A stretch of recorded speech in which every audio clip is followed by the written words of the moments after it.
real bullets, real blood, real suspects, real police, real civilians in harm's way. And it was unfolding in front of them live on television. Police engaged in a furious shootout in the streets. On February 28, 1997, 2 armed suspects entered the Bank of America on Laurel Canyon Boulevard in North Hollywood, which is a suburb within the city of Los Angeles, with the intent to commit bank robbery. Both suspects were heavily armed. The first one, Eugene Phillips. The second one, Emil Montessorenu. Eugene Phillips exited the bank first.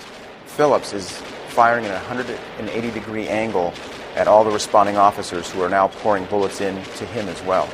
Obviously, he's not fazed by these bullets because our bullets are being stopped by his body armor. Phillips was clad from neck to ankle, down to wrist, in body armor.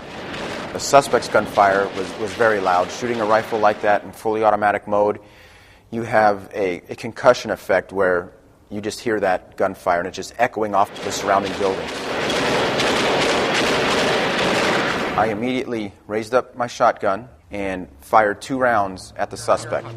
He immediately spins around and starts shooting in our direction. That's when I was shot 2 times. I was shot once in the hip and one went through my body armor and across my back. The detective I was with said, "Hey, we have to get out of here. Are you able to still run?" I said, "Yes, I am." My partner and the other detective, as they basically laid on that asphalt vulnerable, were seen by 2 officers driving into that parking lot.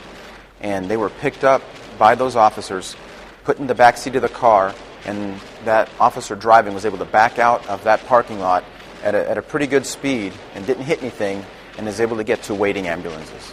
Eventually, the second suspect, Montessorenu, exits the bank. He gets into his vehicle, and as he drives out of that parking lot, Phillips, using it as cover, stands near the roof and continues to shoot at officers.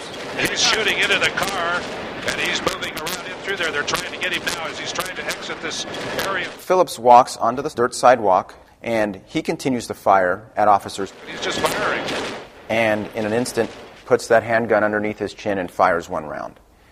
As he does this, one of the officers hit him in the shoulder area. It ricocheted up and hit his spine, and basically both rounds simultaneously ended his life. Montessorenu was able to stop a Jeep pickup truck.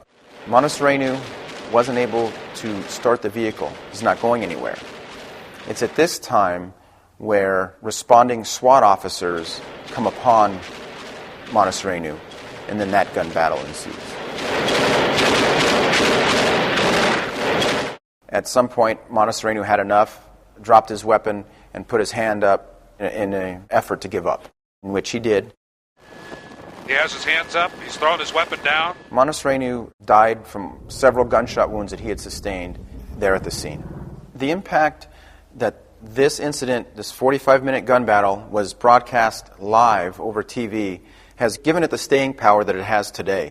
Talking to police officers and civilians that weren't there that day believed that they were watching a movie. They couldn't believe they were watching television. This man is very, very dangerous, so they're not going to take any chances with him whatsoever.